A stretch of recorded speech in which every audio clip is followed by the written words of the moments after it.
एक तरफ आपकी बायोलॉजी है जिसको आपके इस एग्ज़ाम से कोई मतलब नहीं है, उसको सिर्फ इस चीज़ की पड़ी है कि मेरे को सेंसरी प्लेजर्स कहीं से भी किसी भी तरीके से मिल जाए, मतलब मेरे को मज़ा आता रहे, मुझे कुछ करना ना पड़े, बढ़िया से बढ़िया सेंसेशंस मिलती रहे, जो भी हमारे सेंसेस के थ्रू होती है, जितनी भी सेंसेशंस होती हैं, जितनी भी तरह की प्लेजर्स होते हैं, वो प्लेजर्स मिलते रहे और पेन ना हो।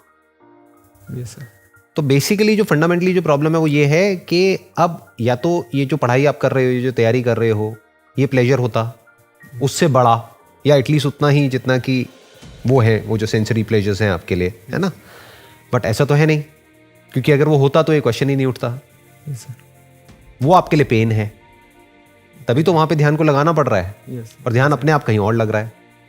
फॉर एग्जाम्पल, मैं आपको एक सिंपल एग्जाम्पल देता हूँ। आपके दादाजी या आपके परदादाजी कोई भी आपको एक मैप दे देते हैं अपनी डेथ से पहले कि बेटा ये मैप है, वहाँ जाएगा हमारे उस पुराने घर में, तेरे को वहाँ पे खोदना है और वहाँ पे नीचे ना कुछ खजाना दबा हुआ है जिसकी वैल्यू आज की डेट में करोड़ों रुपए की है। तो अब उसको खोदने में मानो 10 दिन लगने वाले हैं और आप किसी और की हेल्प नहीं ले सकते, नहीं तो सबको पता लग जाएगा। तो अकेले आपको खोदना है अगले 10 दिन तक, या ये मान लो अगले 1 महीने तक। वो काम हो जाएगा या नहीं हो पाएगा? सर हो जाएगा। क्यों? क्योंकि आउटकम क्लियर है माइंड में कि 1 महीने बाद गारंटेड है कि मुझे ये मिल जाएगा। यस। अभी जो आप कर रहे हो वहां पे यही सर्टेन नहीं है कि आपका होगा या नहीं होगा। एक रेस है जहां पे आप चाहे जितना मर्जी तेज भाग लो, बट अकेले आपसे कुछ नहीं होता, बाकियों पर भी डिपेंड करता है कि वो कितना तेज भाग रहे हैं। अगर आपसे तेज भागने वाले बैठे हैं तो उनका हो जाएगा, आपका नहीं होगा। प्लस और बहुत सारे फैक्टर्स वहां पे प्ले करते हैं। उस मोमेंट में जिस वक्त आप वो एग्जाम दे रहे हो, तब आपका थॉट प्रोसेस क्या है, आपका माइंडसेट क्या है, यू आर नॉट श्योर कि होगा या नहीं होगा। तो माइंड उस डायरेक्शन में काम ही नहीं कर रहा। माइंड क्या बोलेगा अपने आप को कि मैं इतना एफर्ट करता रहा हूं, पता नहीं होगा भी या नहीं होगा। Exactly sir. जैसे अभी मैंने खजाने वाली बात करी, तो मानो आपके दादाजी ने, परदादाजी ने आपको कोई नक्शा नहीं दिया है, ऐसे ही आपने कहानियां सुन ली हैं कहीं से कि ऐसे खोदते हैं ना हम कहीं जा करके किसी किले में, तो खजाना मिल जाता है, और आप खोदे चले जा रहे हो। कब तक खोदते रहोगे? सर गोल ही क्लियर नहीं है, कहाँ जाना है, क्या करना है। नहीं, गोल तो क्लियर है, क्योंकि आपने कहानियां सुनी है बहुत लोगों से कि ऐसे ऐसे कुछ महल होते हैं पुराने, उनके आसपास में पहले के ज़माने में क्या होता था, कुछ घर होते थे, वहाँ पे लोग ना अपने सोने के चांदी के सिक्के गाड़ के रखते थे। तो ये 4 घर है, अगर चारों को खोदोगे तो एक आध में से कहीं ना कहीं से कुछ ना कुछ मिल जाएगा। लेकिन कहानियां हैं, उसकी होने की प्रोबेबिलिटी बहुत कम है। हो सकता है, इम्पॉसिबल नहीं है, बट प्रोबेबिलिटी क्या है? May be 1%। 99% क्या है कि चारों को खोदोगे कुछ भी नहीं मिलेगा। तो अब क्या होगा? दोनों में कुछ फर्क है। जो पहली सिचुएशन मैंने जो पहला एग्जांपल दिया था कि दादाजी ने बताया और आप खोद रहे हो, और अब जब आपको पता ही नहीं है कि वहां से निकलेगा भी कुछ या नहीं निकलेगा, कुछ होगा भी या नहीं होगा 4 महीने बाद, दोनों में एफर्ट में कुछ फर्क है। सर फर्स्ट में आउटकम पता है आपको कि यहीं पर ही मैं खोदूंगा तो मुझे खजाना मिल जाएगा। सेकंड में मेरे को एफर्ट ज़्यादा लगाना पड़ेगा और उसके बाद पता भी नहीं है कि मिलेगा कि नहीं मिलेगा। तो दोनों में ये फ़र्क है कि वहाँ पर श्योरिटी है आपको कि हाँ यहाँ पर होगा, मेरे को मिलेगा, बट वहाँ पर श्योरिटी कम है, या फिर 1% जो आपने कहा। वो कम है या बहुत कम है? बहुत कम है सर। कम में और बहुत कम में बड़ा फर्क होता है। कम मतलब क्या? 50-50 है। Yes sir. बट बहुत कम मतलब क्या? 1% सक्सेस, 99% फेलियर। क्या ऐसे ही नहीं है आपके जो भी कॉम्पिटिटिव एग्जाम्स हैं उन सब में सक्सेस की पॉसिबिलिटी क्या है? Sir 1 out of 1000, 2000, 10,000। Even worse than what I was talking about. मैं तो कह रहा हूं 1 out of 100। What you are saying is 1 out of 1000। Yes sir. Problem की जड़ मिल रही है आपको, पकड़ में आ रही है।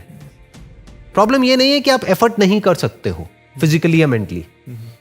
प्रॉब्लम ये भी नहीं है कि जो आपको प्लेजर्स मिलते हैं उससे आप अपना ध्यान हटा सकते हो, क्योंकि कुछ और इंटरेस्टिंग आपको नजर आता है तो वहां से ध्यान हट जाता है। जैसे मैंने वो एग्जांपल दिया ना, 1 महीने तक खजाना खोदोगे अपने दादाजी के कहने पे, तो उस वक्त क्या ये सब ध्यान आएगा कि मोबाइल पे कुछ देख लूं? माइंड में गोल बिल्कुल क्लियर होगा कि मैं एक खजाना खोदने का काम कर रहा हूँ, 1 महीने बाद यहाँ से कुछ निकलने वाला है। सर बट डेली का आउटकम हम कैसे सेट करें? फॉर एग्जांपल मैं स्टार्ट कर रहा हूँ, मुझे नहीं पता कि लेट्स से रात में क्या आउटकम निकल के आएगा। ये तो लॉन्ग टर्म की बात होगी, फॉर एग्जांपल कॉम्पिटिटिव एग्जाम में। बट डेली बेसिस पे जैसे कुछ स्टूडेंट्स बात कर रहे हैं कि मैं डेली बेसिस पे गोल बनाता हूँ, और देन वो पता नहीं चलता कि 6 महीने बाद आप किस लेवल पे पहुँच जाते हो, और आपको एक एंड ऑफ लाइट, टनल के बाहर जो लाइट है वो दिखने लग जाते हैं कि हाँ मैं कर सकता हूँ क्रैक। बट वो उन्होंने बोला कि डेली बेसिस पे आपको चलना पड़ेगा, डेली बेसिस पे आपको एफर्ट डालने पड़ेंगे। तो वहाँ पर आउटकम स्टिल थोड़ा क्लियर होता है कि हाँ मैं अगर ऐसे ऐसे चलूँगा तो शायद। कोई भी ये नहीं बता सकता कि आप कितना काम करोगे और उसके बेसिस पे आपका क्रैक होगा या नहीं होगा। क्यों? क्योंकि हर एक के लिए काम की डेफिनेशन अलग अलग है।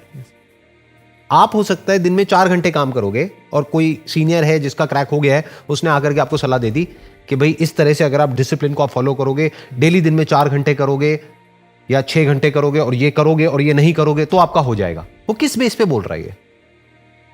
आपके बेस पे, अपने बेस पे, अपने एक्सपीरियंस के बेस पे। बट क्या आप और वो सेम हो बॉडी वाइज और साइकोलॉजी वाइज?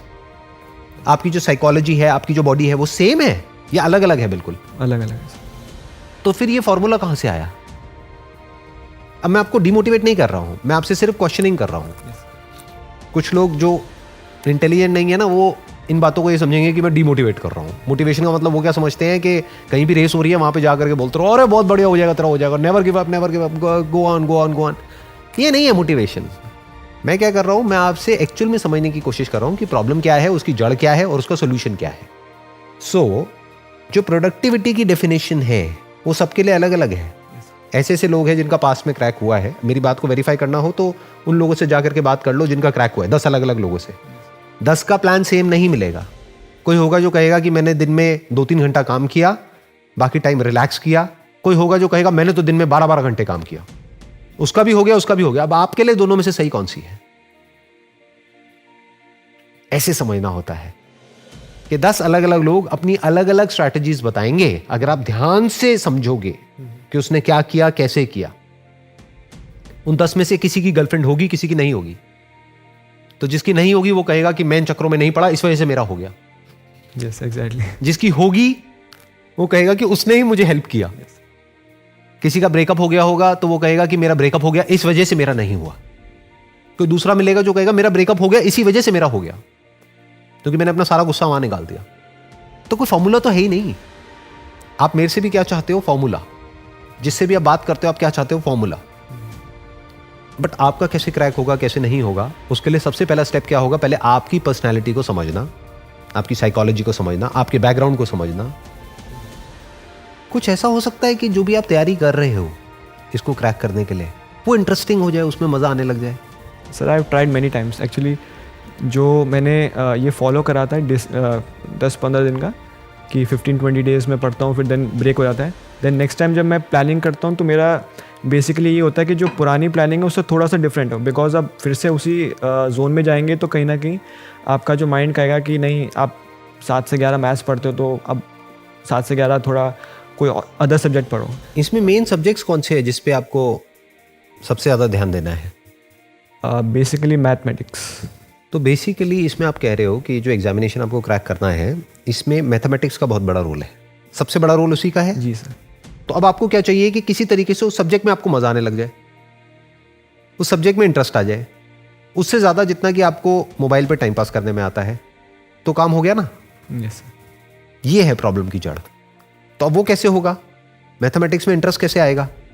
जो भी मैथमेटिशियंस पास्ट में हुए हैं उनके बारे में पढ़ो ना, तो आपको पता लगेगा कि लोग कहां कहां तक गए हैं, किस किस लेवल तक गए हैं। उनकी बायोग्राफीज पढ़ो। कहानी तो है। अगर कोई ऐसी कहानी आपके दिमाग में बैठ जाए जो कि आपके माइंड में कोई आइडल बन जाए कि मुझे भी इसी लेवल का मैथमेटिशियन बनना है, तो मान लेते हैं आप उस लेवल का नहीं बनोगे, बट एटलीस्ट इस लेवल का तो बन जाओगे कि वो एंट्रेंस क्रैक हो जाएगा, आपका काम हो जाएगा। You must fall in love with mathematics. That is the solution of this problem, not discipline. Because if you are in love with mathematics and even if the outcome is not clear, you are enjoying what you are doing. Exactly. तो आपके 1-2 साल waste नहीं हुए, और कुछ नहीं तो 2 साल बाद आप एक बेटर मैथमेटिशियन बन गए जो थे 2 साल पहले। क्रैक नहीं भी हुआ तो नहीं भी हुआ तो कुछ मिल गया ना, आउटकम तो क्लियर हो गया। Yes. तो अब इससे क्या हुआ? तीनों प्रॉब्लम सॉल्व हो गई। आपकी 3 प्रॉब्लम्स थी। एक थी कि जो काम आप कर रहे हो उसमें मजा नहीं है, तो मजा कैसे आएगा? मैंने आपको बताया, ऐसी कहानियां पढ़ो जिसको पढ़ करके, जिसके बारे में सुन करके वो इतनी इंस्पिरेशनल हो, उसमें कुछ ऐसा हो कि वो आपको अंदर से भगाए। उससे क्या हुआ? आपको अब वो करने में मजा आने लग गया। दूसरा, आउटकम को क्लियरली डिफाइन करो माइंड में। आउटकम मस्ट नॉट बी कि मेरा ये होना चाहिए, क्योंकि वो होना है ना होना आपके हाथ में नहीं है। तो आप क्या बोलो हो गया तो बहुत बढ़िया है, मुझे ये करने में मजा आ रहा है। क्या करने में? मैथमेटिक्स सीखने में। और मैं ये करता रहूंगा अगले 1-2 साल तक। तो क्या बनूंगा मैं? या तो मैं एक बहुत अच्छा मैथमेटिशियन बन जाऊंगा, या मुझे जॉब मिल जाएगी। अब मेरे को जॉब तो मिल गई, साथ ही साथ मैं एक तगड़ा मैथमेटिशियन भी बन गया। तो आउटकम भी क्लियर हो गया, प्रोसेस में मजा आने लग गया, जर्नी में मजा आने लग गया। अगर ये 2 चीजें एक्चुअल में आप कर लेते हो, जैसे मैं बता रहा हूं, लिख करके पेपर पे अपने माइंड में आउटकम को भी क्लियर कर लेते हो, प्रॉपर्ली डिफाइन कर लेते हो कि ये मेरा गोल है अगले 2 साल बाद, आइदर अ ग्रेट मैथमेटिशियन और a public sector employee. I am okay with both the options. और 2 साल तक की जर्नी में मैं अपने ऊपर काम करूंगा और अपनी स्किल को बेटर करता चला जाऊंगा, अपनी नॉलेज को और बेटर करता चला जाऊंगा। सिर्फ वही नहीं सीखूंगा जो सिलेबस में, इसके अलावा भी सीखूंगा। Now you are following in love with the subject and the journey. तो जब ये होगा तो क्या होगा? अपने आप ही ध्यान जो छोटे मोटे प्लेजर्स हैं वहां से हट जाएगा। वो सब चलेंगे साथ साथ में, बट कम, ऐसा नहीं छूट जाएंगे, बट उतने ही होंगे जितने की होने चाहिए। प्यास लगी, पानी पिया, काम खत्म। भूख लगी, खाना खाया, काम खत्म। फिर वो सब चीजें भी बुरी नहीं है। क्यों? क्योंकि अगर आप इतना एफर्ट लगा रहे हो अपनी नॉलेज को बेटर करने में, तो आपको बीच बीच में रिलैक्सेशन भी तो चाहिए ना। तो वो सब एक रिलैक्सेशन का काम करेगा। फॉर एग्जाम्पल, आपने बहुत काम किया, बहुत पढ़ाई करी, ये करा वो करा। डिसिप्लिन का मतलब ये नहीं होता कि गधों की तरह बस लगे रहो।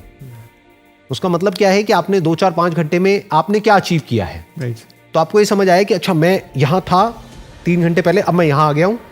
अब मेरी जो ब्रेन है, मेरी जो बॉडी है, वो रिलैक्सेशन मांग रही है। Let me go out and watch a movie. तो अपने आप को रिवॉर्ड दिया आपने तब जब एक्चुअल में कुछ अचीव किया। This is actual discipline. क्योंकि अगर इस तरीके से आप आगे बढ़ते हो ना लाइफ में, तो लाइफ में भी बहुत आगे जाओगे। नहीं तो होगा क्या, जैसे सब आगे बढ़ते हैं उस तरीके से अगर आप कहीं पहुंच भी गए, अगर आपको कोई जॉब मिल भी गई, तब भी उसके बाद कुछ चेंज नहीं होने वाला है लाइफ में, बल्कि लाइफ और बुरी हो जाएगी। क्यों? क्योंकि अभी तो फिर भी एक गोल है उसके बाद तो कोई गोल ही नहीं बचा। मैं क्या कह रहा हूं, या तो जो काम कर रहे हो वही करते रहो, बट पैशन के साथ करो, या इस काम को छोड़ो, कोई ऐसा काम करो जिसमें आपका पैशन हो। इन दोनों के अलावा अगर आप कोई तीसरा रास्ता पकड़ रहे हो, that is not worth it. तीसरे रास्ते में क्या है कि ऐसा काम कर रहे हैं जो करना पसंद नहीं है, लेकिन जो मिलेगा वो बड़ा पसंद है। तो अगर वो मिल गया तब भी फंस गए, नहीं मिला तब भी फंस गए। मिल गया तो प्लेजर्स में इंडल्ज हो जाओगे, और नहीं मिला तो रोते ही रहोगे, मैं फेल हो गया, मैं फेल हो गया। घर वाले भी सुनाते रहेंगे जिंदगी भर, खुद भी अपने आप को सुनाते रहोगे, एज अ लूजर अपने आप को देखोगे।